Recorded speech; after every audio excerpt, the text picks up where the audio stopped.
প্রিয় শিক্ষার্থী বন্ধুরা, কেমন আছো সবাই? আশা করি সবাই ভালো আছো। আজকে আমি আলোচনা করব পদার্থবিজ্ঞানের গতির অধ্যায় থেকে, অর্থাৎ আমার আজকের আলোচনায় থাকবে সৃজনশীল প্রশ্ন। অনেক শিক্ষার্থী আমাকে বলে থাকে, স্যার পদার্থবিজ্ঞানের সৃজনশীল প্রশ্ন খুবই কঠিন, অধ্যায়ের অঙ্ক যতটা সহজে করা যায় সৃজনশীল অঙ্ক ঠিক ততটা সহজে করা যায় না। তো স্যার সৃজনশীল অঙ্কগুলো যদি একটু করে বুঝাই দিতেন তাহলে মনে হয় আমাদের জন্য খুব উপকার হতো। তো যারা আসলে সৃজনশীল প্রশ্ন বোঝো না, আজকের ক্লাসটা শুধু তাদের জন্য। চলো তাহলে আলোচনা শুরু করা যাক। দেখো, আমি এখানে দুইটা বোর্ড কোশ্চেন বেছে নিয়েছি, একটা কুমিল্লা বোর্ড 2020 সালের প্রশ্ন আর একটা ঢাকা বোর্ড 2020 সালের প্রশ্ন দুটো খুবই ইম্পর্ট্যান্ট প্রশ্ন।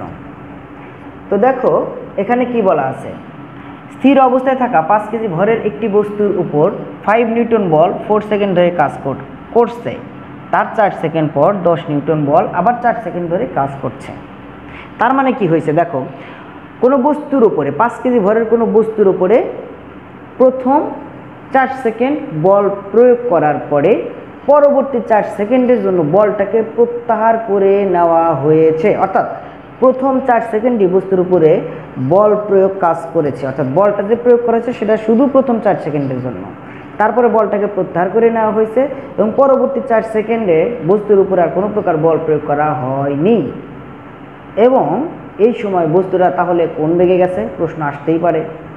অর্থাৎ পরবর্তী 4 সেকেন্ড, অর্থাৎ প্রথম 4 সেকেন্ড পরে বল প্রত্যাহার করে নেওয়ার পর পরবর্তী 4 সেকেন্ড বস্তুটি সমবেগে গিয়েছে। তার মানে এখানে দুইটা সময় কাজ করছে। প্রথম 4 সেকেন্ড এটাকে ধরে নিলাম, ধরো আমি T1, আমি সময়টাকে T1 ধরে নিলাম প্রথম 4 সেকেন্ডের জন্য, এবং 4 সেকেন্ড পর যেহেতু বল প্রত্যাহার করে নেওয়া হয়েছিল তাই পরবর্তী 4 সেকেন্ডের জন্য এই সময়টাকে আমি ধরে নিলাম T2। তাহলে প্রথম 4 সেকেন্ড এটা হচ্ছে যে সময় ধরে বল প্রয়োগ করা হয়েছিল সেটা, আর পরবর্তী 4 সেকেন্ড যেটা আমি লিখেছি T2 = 4 সেকেন্ড, এই সময়টা হচ্ছে কোনো প্রকার বল প্রয়োগ করা হয়নি, অর্থাৎ এই সময়কাল জুড়ে বস্তুটা সমবেগে গিয়েছিল। তো প্রথম 4 সেকেন্ড যেহেতু বস্তুর উপর বল প্রয়োগ করা হয়েছে তাই এই সময়ে বস্তুর ভিতরে একটা ত্বরণ কাজ করেছে। আমরা সেই ত্বরণটাকে আগে বের করে নেব। চলো আমরা তাহলে ত্বরণটাকে বের করে নিই। তো ত্বরণ বের করার জন্য দেখো এখানে বস্তুর ভর দেওয়া আছে আর বল দেওয়া আছে, যেহেতু ভর আর বল দেওয়া আছে তাই ত্বরণ বের করাটা খুবই সহজ। তাহলে ভর, এখানে কি ভরটাকে আমরা যদি m দ্বারা প্রকাশ করি তাহলে m = কত, 5 কিলোগ্রাম। আসলে ভরকে m দ্বারা প্রকাশ করা হয়। আর কত নিউটন বল প্রয়োগ করা হয়েছে, 5 নিউটন বল। তো এইখান থেকে আমরা ত্বরণটা বের করে নিতে পারি। তোমরা সবাই জানো যে F = কি, ma। তো এখান থেকে আমরা লিখতে পারি A = F/m, অর্থাৎ F যদি 5 নিউটন হয়, এই m যদি 5 কেজি হয় তাহলে কাটাকাটি করলে হয় 1 ms−2। এটা হচ্ছে আমার প্রথম 4 সেকেন্ডের জন্য সৃষ্টিকারী ত্বরণ। এই ত্বরণে বস্তুটা কতখানি দূরত্ব অতিক্রম করে, অথবা আমরা বলতে পারি যে এই ত্বরণে বস্তুটা প্রথম 4 সেকেন্ডে কতটুকু মানে দূরত্ব অতিক্রম করার পরে তার বেগটা কত হয়েছিল আমরা সেটাও কিন্তু এখান থেকে বের করে নেব। তো এখানে তাহলে আমরা কোন সূত্রটা অ্যাপ্লাই করতে পারি, এখানে দুইটা সূত্র অ্যাপ্লাই করতে পারি। এক, দূরত্ব বের করার জন্য সূত্র অ্যাপ্লাই করতে পারি S = U + V/2 × T, এই সূত্রটা অ্যাপ্লাই করতে পারি। অথবা দূরত্ব বের করার জন্য আমরা আরেকটা সূত্র বের করতে পারি, সেটা হলো S = UT + ½ AT²। এই দুটা সূত্রই কিন্তু আমরা এখানে অ্যাপ্লাই করতে পারি। তো আমি দুটা সূত্র দিয়েই তোমাদের অঙ্কটা করে দেখাবো। তো আমরা এখানে দেখতে পাচ্ছি যদি আমরা প্রথম সূত্রটাকে অ্যাপ্লাই করি তাহলে আমার আদি বেগ এবং শেষ বেগ লাগবে। তো এখানে খুব সহজেই বলা যাচ্ছে যে স্থির অবস্থায় যেহেতু ছিল তার মানে আদি বেগ U = কত, 0 মিটার/সেকেন্ড, এতে কোনো সন্দেহ থাকে না। তারপরে যেহেতু বস্তুটি 4 সেকেন্ড ধরে বস্তুর উপরে বল প্রয়োগ করা হয়েছিল তাই 4 সেকেন্ড পরে বস্তুর একটা বেগ ছিল, ওই বেগটা হবে আমার শেষ বেগ। তো আমরা যদি সেই বেগটাকে আমরা বের করে নেই তাহলে আমাদের আসবে V = U + AT। তো দেখো এখানে ইউটা হচ্ছে আমার 0, এ হচ্ছে আমার 1 যেটা বের করে নিয়েছি 1, আর টি হচ্ছে আমার কয় সেকেন্ড, 4 সেকেন্ড। যেহেতু আমি এখানে T1 দিয়েছি তাই এখানে আমি লিখব কি T1, আর যেহেতু এখানে T1 লিখেছি তাই এখানে আমরা V1টা লিখতে পারি। V1 না লিখলেও কোনো সমস্যা নেই। তো এখানে আমার হিসাব করলে আসবে কত, 4 ms−1। তাহলে দেখো এখানে তাহলে আমার সূত্রটা একটু চেঞ্জ করে নিতে হবে। ভির পরিবর্তে আমরা লিখব কি V1, আর টির পরিবর্তে আমরা কি লিখব T1। ভেরি সিম্পল ব্যাপার। তুমি যদি T1 এর পরিবর্তে T ড্যাশ, ভির পরিবর্তে V ড্যাশ, তুমি এটা দিতেই পারো, এটা কিন্তু কোনো ব্যাপার না। তো দেখো এখানে আমার কত আসে, ইউটা হচ্ছে আমার 0, আর V1টা হচ্ছে 4 মিটার পার সেকেন্ড, আর নিচে তো 2, আর T1 হচ্ছে প্রথম 4 সেকেন্ড। কয় সেকেন্ড? প্রথম 4 সেকেন্ড, এই যে 4। যদি আমরা হিসাব করি তাহলে এখানে কত আসে, 4/2 গুণন কত হয় 4, কাটাকাটি করলে এবং অ্যান্সার আসবে কত 8 মিটার। এটা হলো আমরা এই সূত্রের সাহায্যে দূরত্ব বের করে নিলাম প্রথম 4 সেকেন্ডের জন্য। তো আমরা এই সূত্র দিয়েও তো আমরা এই অঙ্কটা করতে পারি। তাহলে দেখি তো আমাদের 8 মিটার আসে কি না। অবশ্যই আসবে। তো আদি বেগ হচ্ছে আমার 0, আর এখানে টির পরিবর্তে আমরা কি লিখব T1, এই যে 1 দিয়ে নিলাম। তো তোমরা T1 এর পরিবর্তে T ড্যাশ দিতে পারো, যেটা আমি আগেই বলেছি। এটা 4 প্লাস হাফ ইন্টু এর মান হচ্ছে 1, T1 এর মান হচ্ছে 4, তার উপর স্কোয়ার। তো দেখো 0 সাথে 4 গুণন করলে কত হয় 0, প্লাস 1/2 গুণন 4 4 কত হয় 16, কাটাকাটি করলে কত হয় 8 মিটার। তো আমরা এইভাবে করে প্রথম 4 সেকেন্ডের জন্য অতিক্রান্ত দূরত্বটাকে বের করে নিতে পারি। তো এটাকে আমি ধরলাম, ধরো S1, এটাকে S1 ধরলাম, কারণ প্রথম 4 সেকেন্ডের জন্য অতিক্রান্ত দূরত্বটাকে আমি S1 ধরে নিলাম। তো দেখো এখন এই যে তার 4 সেকেন্ড পর, অর্থাৎ পরবর্তী 4 সেকেন্ড, যে কথাটা আমি প্রথমেই বলে নিয়েছিলাম, প্রথম 4 সেকেন্ড বল প্রয়োগ করার পরে আমি কিন্তু বলটাকে প্রত্যাহার করে নিয়েছি পরবর্তী 4 সেকেন্ডের জন্য, অর্থাৎ পরবর্তী 4 সেকেন্ড কোনো বল প্রয়োগ করা হয়নি। এই সময়ে বস্তুটা যে বেগে গেছে সেটা হলো সমবেগ, আর এই বেগটা হবে এই 4 মিটার পার সেকেন্ডের সমান। তো সমবেগের ক্ষেত্রে সূত্র কী হবে, S = VT। তো আমি এখানে S2 কেন দিলাম, কারণ আগে S1 দিয়েছি, তাই এখানে দিলাম S2। আর এই বেগটা নিয়েই যেহেতু যে সে পরবর্তীতে যাবে, তাই এটাকে আমি V1 রাখলাম, আর T1 এর পরিবর্তে লিখলাম T2। তো এখানে দেখো তো কত হয়, V1 এর মান হচ্ছে আমাদের কত 4 মিটার পার সেকেন্ড, আর T2 হচ্ছে হলো কি আমার পরবর্তী 4 সেকেন্ড যে বেগটাতে বস্তুটা গেছে সেটা হলো সমবেগ, অর্থাৎ এই পরবর্তী 4 সেকেন্ডের জন্য। তাহলে 4, T2 মান হচ্ছে 4, 4 4 কত হয় 16 মিটার। তো এখানে যেহেতু আমার 8 মিটার বের হয়েছিল, এখানে যেহেতু 8 মিটার বের হয়েছিল, অর্থাৎ প্রথম 4 সেকেন্ডে সে 8 মিটারই গিয়েছিল। তাহলে মোট দূরত্বটা তার কত হবে প্রথম 8 সেকেন্ডের জন্য, দেখো এই 4 সেকেন্ড আর এই 4 সেকেন্ড টোটাল কয় সেকেন্ড আসলো 8 সেকেন্ড। এই 8 সেকেন্ডে বস্তুর অতিক্রান্ত দূরত্ব কত, এই 8 মিটার অথবা এই 8 মিটার, এবং তার সাথে কি করতে হবে, এই 16 মিটারটাকে যোগ করে দিতে হবে।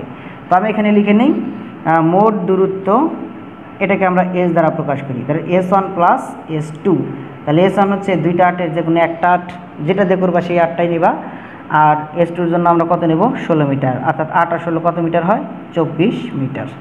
এটাই হবে হচ্ছে আমার এই গ নাম্বার অঙ্কের আনসার, অর্থাৎ প্রথম বস্তুটির প্রথম 8 সেকেন্ডে অতিক্রান্ত দূরত্ব। এইভাবে করে আমরা খুব সহজেই কিন্তু দূরত্বটা নির্ণয় করতে পারি। এবার আমরা চলে যাব ঘ নাম্বার অঙ্কটাতে। দেখো ঘ নাম্বার অঙ্কটাতে কী বলেছে, উদ্দীপকের তথ্যের আলোকে বেগ সময় লেখচিত্র অঙ্কন করো। উদ্দীপকের তথ্যের আলোকে বেগ সময় লেখচিত্র অঙ্কন করতে বলা হয়েছে। তো উদ্দীপকের 2টা পার্ট ছিল, এই পর্যন্ত ছিল একটা পার্ট, আর এইটুকু হচ্ছে অঙ্কের আরেকটা পার্ট। তো আমরা প্রথম পার্টে আমাদের বেগটা কত ছিল সেটা আমরা অলরেডি একবার বের করে নিয়েছি 4 মিটার পার সেকেন্ড। তো যাই হোক আমরা একটু আরেকবার একটু অঙ্কটা ঘ নাম্বারের জন্য, আচ্ছা পুরোটুকুই করতেছি, সমস্যা নাই।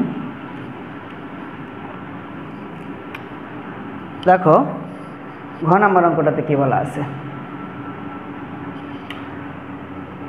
তো দেখো আবারও বলি, এই প্রথম 4 সেকেন্ডের জন্য আমরা গ নাম্বার অঙ্কে কিন্তু পেয়েছিলাম, গ নাম্বার অঙ্কে প্রথম যে 4 সেকেন্ড ছিল, অর্থাৎ প্রথম 4 সেকেন্ডে যে বস্তুর বেগটা ছিল সেটাকে আমরা ধরে নিয়েছিলাম প্রথমে তো আদি বেগটা তো স্থির অবস্থায় ছিল, অর্থাৎ আদি বেগ ইউটা ছিল হচ্ছে 0 মিটার পার সেকেন্ড, যেহেতু স্থির অবস্থায় ছিল। তারপরে আমরা প্রথম 4 সেকেন্ডের জন্য বেগ পেয়েছিলাম, শেষ বেগটা পেয়েছিলাম কত, V1 সমান কত পেয়েছিলাম আমরা 4 মিটার পার সেকেন্ড। একটু মনে করে দেখো কত পেয়েছিলাম 4 মিটার পার সেকেন্ড। তারপরে আমরা বস্তুটা কী করছিল, পরবর্তী 4 সেকেন্ড, অর্থাৎ এই 4 সেকেন্ড কী করছিল, যে 4 সেকেন্ড ধরে কাজ করে, এবং তার 4 সেকেন্ড পর, অর্থাৎ এই 4 সেকেন্ড বস্তুটা সমবেগে গিয়েছিল, এবং সেই সময় যেহেতু সমবেগে যায় তার মানে হচ্ছে সেই 4 মিটার পার সেকেন্ডেও কিন্তু পরবর্তী 4 সেকেন্ড সে গিয়েছিল। যাওয়ার পরে আমরা 4 সেকেন্ড পরে বস্তুর উপর আবার 10 নিউটন বল প্রয়োগ করেছিলাম। তো সেই ক্ষেত্রে আমার F2 এখানে আমরা ধরে নিলাম, ধরো F সমান F2 ধরলাম না, F ধরলাম, কত নিউটন? 10 নিউটন। আবার বস্তুর ভরটাতে এটা আমার কনস্ট্যান্ট, M সমান কত কিলোগ্রাম? 5 কিলোগ্রাম। এই হচ্ছে তোমার 5 কিলোগ্রাম। তো এখান থেকে আমরা ত্বরণটাকে বের করে নিতে পারি। A ইজ ইকুয়াল টু কত? F/m। A is equal two কত? F/m। আগের মতো করেই 10 ভাগ কত? 5, তার মানে কত? 2 ms ইনভার্স 2। এইভাবে আমরা ত্বরণটাকে বের করে নিতে পারি। তো এখন এই যে 10 নিউটন বলটা সেটা কত সেকেন্ড ধরে কাজ করছিল? 4 সেকেন্ড ধরে। অর্থাৎ এই সময় বেগটা কত হয়েছিল? তো সেই বেগটা যদি আমরা বের করে নিই তাহলে এখন আমরা করে নিতে পারি, যেহেতু এটা V1 লিখেছিলাম তো এটা লিখলাম V2 is equal to u plus কী হবে? AT। এখন দেখো ইউ কোনটা হবে? এই ইউটা হচ্ছে এই যে প্রথম 4 সেকেন্ড আমি বল প্রয়োগ করেছিলাম, পরবর্তী 4 সেকেন্ড সে সমবেগে গিয়েছিল, তারপরের 4 সেকেন্ড আবার আমি 10 নিউটন বল প্রয়োগ করেছিলাম। তাহলে এইখানে যে আমি শেষ বেগটা পেয়েছিলাম V1 4 মিটার পার সেকেন্ড, এইটা হবে এই পরবর্তী 10 নিউটন বল প্রয়োগ করার জন্য আদি বেগ। বল প্রয়োগ, এই বল প্রয়োগ যে আমি করছিলাম তার ঠিক আগ মুহূর্তের বেগটাই ছিল এটার জন্য আদি বেগ, অর্থাৎ এটা হবে 4 মিটার পার সেকেন্ড। অর্থাৎ এই ইউটা হবে হচ্ছে 4, অর্থাৎ ইউ সমান V1 সমান কত আমরা লিখতে পারি? 4 মিটার পার সেকেন্ড। তাহলে এটা কত? 4 প্লাস এর মানটা কত হবে? এর মানটা হবে 2, টির মানটা কত হবে? 4। তাহলে এটা যদি আমরা হিসাব করি তাহলে কত হয়? 12 মিটার পার সেকেন্ড। অর্থাৎ এই 10 নিউটন বল আমি 4 সেকেন্ড ধরে যে প্রয়োগ করেছিলাম, প্রয়োগ করার পরে বস্তুটার বেগ হয়েছিল কত? 12 মিটার পার সেকেন্ড। তো আমাদের যেহেতু বেগ সময় লেখচিত্র অঙ্কন করতে বলছে, তো আমরা যদি একটা লেখচিত্র অঙ্কন করি এরকম, ধরো এটা হচ্ছে O, এটা হচ্ছে আমাদের x ড্যাশ, এটাকে ধরলাম আমি x, এটাকে ধরলাম আমি y, আর এটাকে ধরলাম আমি y ড্যাশ। তো এই দিকে আমরা কি বিবেচনা করব? সময়। কি বিবেচনা করব? সময়। আর এই দিকে আমি বিবেচনা করব হচ্ছে বেগ। বেগের একক কি? Metre per second. আর সময়ের এককটা কি? শুধু সেকেন্ড। তো বেগটা আমার সময়টা আমার কতক্ষণ গেছে দেখো। প্রথম 4 সেকেন্ড বল প্রয়োগ করেছিলাম, পরবর্তী 4 সেকেন্ড আমি বল প্রয়োগ করিনি, কিন্তু তারপরের 4 সেকেন্ড বল প্রয়োগ করেছি। তাহলে আমার সময় টোটাল কতক্ষণ দেখো তো? 4 যোগ 4 যোগ 4, তার মানে 12 সেকেন্ড। তো আমি ধরে নিলাম 0 থেকে, এটা হলো প্রথম 4 সেকেন্ড, আমার দাগ কেটে, তাহলে দাগই কাটিয়ে 1 2 3, এটা হলো 4 5 6 7 8 9 10 11 12, এই পর্যন্ত ধরো আমি বল সময়টা আমি কি করেছি? কাউন্ট করে নিলাম আর কি।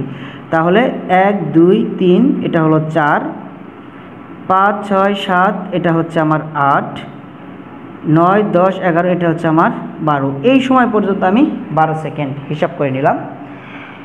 আর দেখো তো তারপরে বেগটা আমার 0 থেকে 12 পর্যন্ত হয়ে গেছে। তো এদিকে আমি 12টা দাগ কেটে নেব। হলো 1 2 3 4 5 6 7 8 9 10 11, এই পর্যন্ত ধরে নিলাম আমি 12। তো ওয়াইটাকে আরেকটু উপরে লিখি, এই হলো আমার ওয়াই। তো দেখো আমার প্রথমে বেগটা কত ছিল? 4 মিটার পার সেকেন্ড। তো আমি লিখলাম ধরো এখানে এসেছে 1 2 3 4, তার মানে এটা হলো 4। আর তারপরে আমার কত হয়েছে বেগ? 1 2 3 4 5 6 7 8, তার মানে এই পর্যন্ত হচ্ছে 12, এই হলো 12 মিটার পার সেকেন্ড। তো দেখো প্রথম 4 সেকেন্ডে বস্তুর বেগটা আমার কত ছিল? প্রথম 4 সেকেন্ড পরে বস্তুর বেগ ছিল হচ্ছে আমার 4 মিটার পার সেকেন্ড। দেখো তো এইখানটা নেই, এইখানটায় 4 মিটার পার সেকেন্ড ছিল। প্রথম 4 সেকেন্ড পরে বস্তুর বেগ ছিল আবার কত? 4 মিটার পার সেকেন্ড। আচ্ছা, তারপরের 4 সেকেন্ড বস্তুটা কোন বেগে গেছে? সমবেগে গেছে। অর্থাৎ এই সময় কিন্তু আর বেগ বাড়ে নাই। যেহেতু বেগ বাড়ে না, অর্থাৎ পরবর্তী 8 সেকেন্ড পর্যন্ত বস্তুটা কোন বেগে গেছে? সমবেগে। ধরো এই পর্যন্তই, অর্থাৎ বেগটা এখানে কি হয় না? বৃদ্ধি পায় নাই। তো এখানে তাহলে দেখো 0 থেকে বেগটা কত হয়ে গেছে? 0 থেকে বেগটা হয়েছিল 4 মিটার পার সেকেন্ড, তারপরে কিন্তু আর বেগ বৃদ্ধি পায়নি 4 থেকে 8 সেকেন্ড পর্যন্ত, কারণ তারপরে আর বল প্রয়োগ করা হয় নাই, বস্তুটা সমবেগে গেছে, অর্থাৎ 4 মিটার পার সেকেন্ড ছিল। এরপরে বস্তুটা আবার কি হয়েছে দেখো, পরবর্তী 4 সেকেন্ডে অর্থাৎ 8 থেকে 12 সেকেন্ড পর্যন্ত বস্তুর উপরে আরও 10 নিউটন বল প্রয়োগ করায় এই ক্ষেত্রে বস্তুটার শেষ বেগ গিয়ে দাঁড়াছিল কত? 12 মিটার পার সেকেন্ড। তাহলে 12 মিটার পার সেকেন্ড মোটামুটি এই পর্যন্ত যদি আমরা হিসাব করে নেই। আর এটা কোথায় এসে মিলে মোটামুটি এইখানে, তার মানে পরবর্তীতে আমার বেগটা চলে যাবে এই পর্যন্ত। এই হচ্ছে ঘটনা যে উদ্দীপকের তথ্যের আলোকে বেগ সময় লেখচিত্র অঙ্কন করে বস্তুটির গতি বিশ্লেষণ করে আমরা বলতে পারি 0 থেকে 4 সেকেন্ড পর্যন্ত বস্তুর যে বেগটা, শেষ বেগটা ছিল আমার 4 মিটার পার সেকেন্ড, অর্থাৎ এই সময় একটা ত্বরণ পাওয়া গেছে। আর 4 থেকে 8 সেকেন্ড পর্যন্ত বস্তুর বেগ বৃদ্ধি পায় নাই, তার মানে এই সময়ে বস্তুটা সমবেগে গিয়েছে। আর 8 থেকে 12 সেকেন্ড পর্যন্ত বস্তুটা আবার কি হয়েছে, বস্তুটা বেগ বৃদ্ধি পেয়েছে, অর্থাৎ 4 থেকে 12 সেকেন্ড হয়েছে, অর্থাৎ এই সময় একটা ত্বরণ পাওয়া গেছে। তো আমরা একটু সেই ত্বরণটা হিসাব করে দেখব যে প্রথম 4 সেকেন্ডের জন্য আসলে ত্বরণটা কত হয়। তাহলে ত্বরণ A = কি, V - U/T।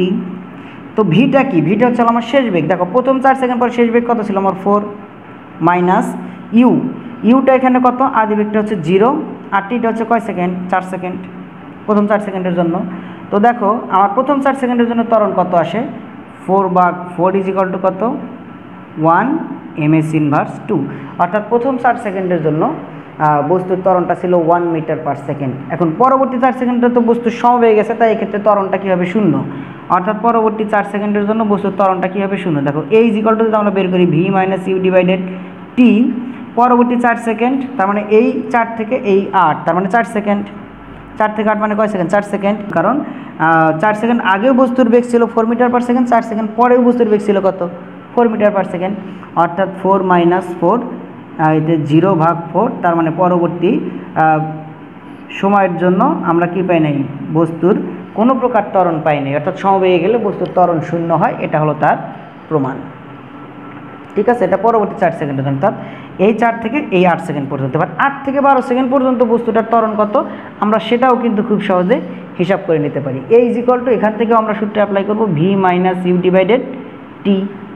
তো এখানে আমার ত্বরণটা কত আসে, দেখো এখানে হচ্ছে আমার শেষ বেগ, শেষ বেগটা কত, এখানে 12 মিটার পার সেকেন্ড, মাইনাস ইউটা হচ্ছে হলো আমার আদি বেগ, আদি বেগটা এখানে কত, ওই 4 মিটার পার সেকেন্ড, তাহলে এটা 4, আর আমার পরবর্তী 4 সেকেন্ড, তার মানে এখানে কত আসলে, দেখো এখানে আসে হলো 8/4, তার মানে হচ্ছে 2 ms², অর্থাৎ এই 8 থেকে 12 সেকেন্ড পর্যন্ত বস্তুটার ত্বরণ ছিল হচ্ছে 2 ms²। এইভাবে করেই কিন্তু আমরা খুব সহজেই কী করতে পারি, উদ্দীপকের তথ্যের আলোকে বেগ সময়ের লেখচিত্র অঙ্কন করে বস্তুটির গতি বিশ্লেষণ করতে পারি। অর্থাৎ যদি এখন আমাকে এখান থেকে সামারি টানতে হয় যে আমি শেষ কথাটা কী লিখব, এই ত্বরণের সাহায্যে আমরা লিখতে পারি যে প্রথম 4 সেকেন্ড বস্তুটা কিসে গেছিলো, একটা ত্বরণে গিয়েছিল, সেই ত্বরণটা ছিল কত, 1 মিটার পার সেকেন্ড স্কোয়ার, এবং 4 থেকে 8 সেকেন্ড পর্যন্ত বস্তুটি কোনো ত্বরণে যায়নি, অর্থাৎ এই সময় ত্বরণ ছিল 0, অর্থাৎ বস্তুটা সমবেগে গিয়েছে। আর 8 থেকে 12 সেকেন্ড পর্যন্ত বস্তুটা আবার একটি নির্দিষ্ট ত্বরণে গেছে, সেই ত্বরণটা হচ্ছে কত, 2 মিটার পার সেকেন্ড স্কোয়ার। এইভাবে করে আমরা খুব সহজেই বেগ সময়ের লেখচিত্র অঙ্কন করে সেখানকার গতিটাকে বিশ্লেষণ করতে পারি। 2 নম্বর অঙ্কটা লক্ষ্য করো।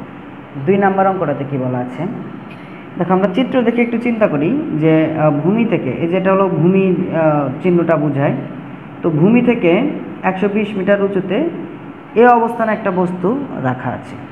এই বস্তুটাকে ভূমি থেকে 120 মিটার উঁচু থেকে মুক্ত অবস্থায় কী করা হলো, ছেড়ে দেওয়া হলো বা ফেলে দেওয়া হলো, এবং ঠিক ওই মুহূর্তেই নিচ থেকে, এই যে বলা আছে এখানে চিত্রে, একটি বস্তু একে 120 মিটার উঁচু থেকে ফেলে দেওয়া হলো, একই সময় অপর একটি বস্তু বিকে 19.6 মিটার পার সেকেন্ড বেগে খাড়া উপরের দিকে কী করা হলো, নিক্ষেপ করা হলো।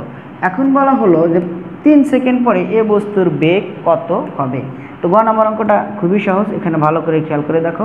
তো এই বস্তুটা প্রথমে স্থির অবস্থায় ছিল, তাই এখানে আমরা বলতেই পারি যে আদি বেগ, এখানে আদি বেগটা কী হবে, আদি বেগ ইউ সমান হবে 0 মিটার পার সেকেন্ড।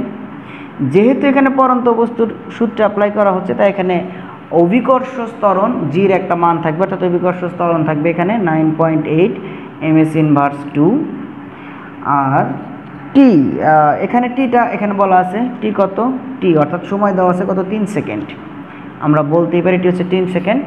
তো 3 সেকেন্ড পরে শেষ বেগ v = হর। তো পরন্ত বস্তুর ক্ষেত্রে আমরা জানি v = u প্লাস কি জিটি। তো আমরা এখানে ইউ এর মানটা 0, জির মানটা কত 9.8 বসায় দেই, আর টির মানটা হচ্ছে কত 3।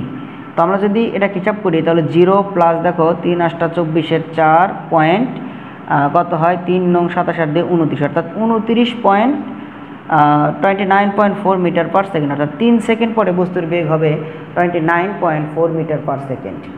তো এইভাবেই কিন্তু আমরা খুব সহজেই গ নম্বর অঙ্কটা করে ফেলতে পারি। তো আমাদের ঘ নম্বর অঙ্কে কি বলা আছে, ভূমি ছাড়া বস্তুদ্বয় মিলিত হবে কি? অর্থাৎ বস্তুটাকে যখন বস্তুকে যখন ফেলে দেওয়া হলো ঠিক ওই সময় বস্তুকে যখন ফেলে দেওয়া হলো ঠিক ওই সময় বি বস্তুকে উপরের দিকে 19.9 মিটার পার সেকেন্ড বেগে কি করা হলো, নিক্ষেপ করা হলো। আবারও বলি, বস্তুটাকে যখন ফেলে দেওয়া হলো ঠিক ওই মুহূর্তে বি বস্তুটাকে ঠিক ওই মুহূর্তে বি বস্তুকে 19.9 মিটার পার সেকেন্ড বেগে উপরের দিকে নিক্ষেপ করা হলো। এখন বস্তুটা কি ভূমির উপরে মিলিত হওয়ার কোনো চান্স আছে? তো আমরা এখানে একটু চিত্রের মাধ্যমে চিন্তা করি। ধরো বস্তুটাকে যখন ফেলে দেওয়া হলো, যখন নিচের দিকে বস্তুটা পড়তেছিল আর ঠিক ওই সময় বি বস্তুটা ধরো উপরের দিকে উঠতেছিল। তো আমি এখানে চিন্তা করব সময় সাপেক্ষে কি চিন্তা করব, দেখো যে বস্তুটা ভূমির উপরে কতক্ষণ ছিল। বি বস্তুটাকে যখন আমি উপরের দিকে নিক্ষেপ করলাম তখন এই বস্তুটা ভূমির উপরে কতক্ষণ ছিল, ভূমির উপরে সে কতক্ষণ ছিল, অর্থাৎ উপর থেকে সে ঘুরে আবার নিচে আসতে, অর্থাৎ তার বিচরণকালটা কতক্ষণ ছিল বি বস্তুটা, আমরা সেই সময়টাকে হিসাব করে নেব, সেই সময়টাকে কাউন্ট করে নেব এবং ওই সময়ে বস্তুটা থেকে অবস্থান থেকে মানে নিচের দিকে সে কতটুকু নামলো সেই সেন্সটাকে আমরা কাজে লাগাবো। আবারও বলি, বি বস্তুটাকে যখন আমি 19.6 মিটার পার সেকেন্ড বেগে ভূমি থেকে উপরের দিকে নিক্ষেপ করলাম, অর্থাৎ সর্বোচ্চ উচ্চতায় ওঠার পরে বস্তুটা আবার নিচের দিকে পড়ে যাবে। এই উঠতে এবং নামতে তার আসলে কত সময় লেগেছিল আমরা সেই সময়টাকে হিসাব করব এবং ওই সময় বস্তুটা কতটুকু নিচে নামলো আমরা সেটা হিসাব করব। যদি ওই সময়ের ভিতরে বস্তুটা 120 মিটার পথ সে অতিক্রম করে অথবা 120 মিটারের কাছাকাছি কোনো পথ অতিক্রম করে, তাহলেই আমরা বলে দেব যে বস্তুটার ভূমির উপরেই মিলিত হওয়ার একটা চান্স আছে বা সম্ভাবনা আছে। আর যদি সেটা না হয়, অর্থাৎ ওই বিচরণকালের সময়ে যদি বস্তুটা 120 মিটার পথ বস্তুটা 120 মিটার পথ অতিক্রম না করে, তাহলে আমরা বলে দেব যে ভূমির ওপরে বস্তুদের মিলিত হওয়ার কোনো চান্স নেই বা কোনো সম্ভাবনাই নেই। তো আমরা ঘ নম্বর অঙ্কটা শুরু করি। এখানে আমি আগে বি বস্তুর ক্ষেত্রে আমি বিচরণকালটা বের করে নেব। তাহলে বি বস্তুর আদিবেগ এটাকে আমি ধরে নিলাম, ধরো এটাকে ধরে নিলাম ইউবি সমান কত 19.6 মিটার পার সেকেন্ড। আর এর বিচরণ কালটাকে আমি ধরে নিলাম টি ম্যাক্স, অর্থাৎ ম্যাক্সিমাম টাইম সে কতক্ষণ ছিল ভূমির ওপরে, সেটাকে আমি হট চিহ্ন দিয়ে প্রকাশ করলাম। তো আর এটা যেহেতু পরন্ত বস্তুর ক্ষেত্রেই অ্যাপ্লাই হবে, তাই এই ক্ষেত্রে জির একটা অভিকর্ষ ত্বরণ এখানে থাকবে 9.8 ms ইনভার্স 2। তো আমরা জানি T max is equal to T max অর্থাৎ সর্বোচ্চ টাইম বা বিচরণ কাল, অর্থাৎ নিক্ষিপ্ত বস্তুর যে বস্তুটাকে আমি ভূমি থেকে উপরের দিকে নিক্ষেপ করলাম সেই নিক্ষিপ্ত বস্তু কতক্ষণ ভূমির উপরে ছিল সেটাকে বের করার সূত্র টি ইজ ইকুয়াল টু 2u/g। তো এখানে ইউটা আসলে কি হবে, ইউটা হবে বি, এই ইউবি হবে কারণ এটা হলো বি বস্তুর জন্য আদিবেগ। আমি কত বেগে নিক্ষেপ করেছিলাম 19.6 বেগে, আর জি এর মান কত 9.8। আমরা যদি দুটোকে কাটাকাটি করি তাহলে আমাদের সে 2, অর্থাৎ বস্তুটা ভূমির উপরে ছিল হচ্ছে কয় সেকেন্ড, 4 সেকেন্ড। এই 4 সেকেন্ডেই যেহেতু আমি যে সময় বস্তুটাকে উপরের দিকে নিক্ষেপ করেছিলাম ঠিক ওই সময়ই এই বস্তুটাকে নিচের দিকে ছেড়ে দেওয়া হয়েছে, তাই এই ক্ষেত্রে এই 4 সেকেন্ডে এই বস্তুটা আসলে কতটুকু নামে আমরা সেইটুকুই বের করব। সেইটুকু বের করার জন্য আমাদের সূত্র কী হবে, এইচ ইজ ইকুয়াল টু অর্থাৎ এইচটা হচ্ছে এইচ অফ এ, মানে এ বস্তুর জন্য সে কতটুকু নিচের দিকে আমরা সেটা বের করবো। H is equal to UT plus কী হবে হাফ জিটি স্কোয়ার।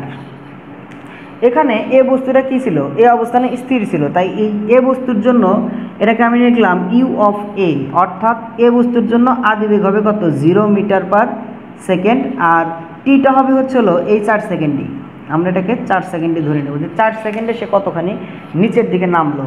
তাহলে এটা হচ্ছে আমার 0 গুণন 4 প্লাস হাফ গুণন 9.8 গুণন টি হচ্ছে 4 তার উপর স্কোয়ার।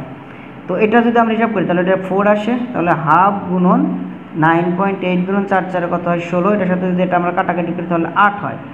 8-এর সাথে যদি আমরা 9.8 গুণন করি তাহলে কত আসে, 8 8 64, 4 হাতে আমার কত, হাতে আমার হচ্ছে 6, 8 নং 72, 72 আর 6 কত হয়, 72 আর 6 78। তাহলে এই 78.4 মিটার সে নিচে নামবে, অর্থাৎ এই বস্তুটা এই 4 সেকেন্ড সময়ে মাত্র কত মিটার নিচে নামবে, মাত্র নামবে হচ্ছে 78 কত মিটার, 78.4 মিটার। এই 78.4 মিটার সে নিচে নামবে, অর্থাৎ ভূমি থেকে সে কিন্তু আরও কত মিটার উপরে থাকে, 120 মাইনাস কত 78.4 বিয়োগ করলে কত আসে, অর্থাৎ বস্তুটা ভূমি থেকে তখন 41.6 মিটার উপরে থাকে।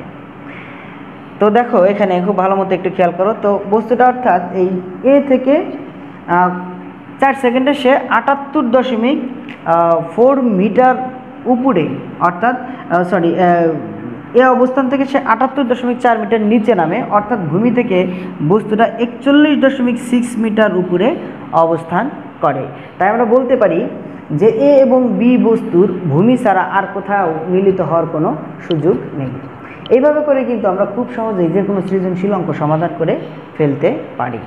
তো শিক্ষার্থী বন্ধুরা, ভালো থাকো, সুস্থ থাকো, আর আমার সাথেই থাকো এবং আমার ভিডিওগুলো তোমরা দেখতে থাকো, তাহলে তোমরা উপকৃত হবে বলে আশা করি। আসসালামু আলাইকুম।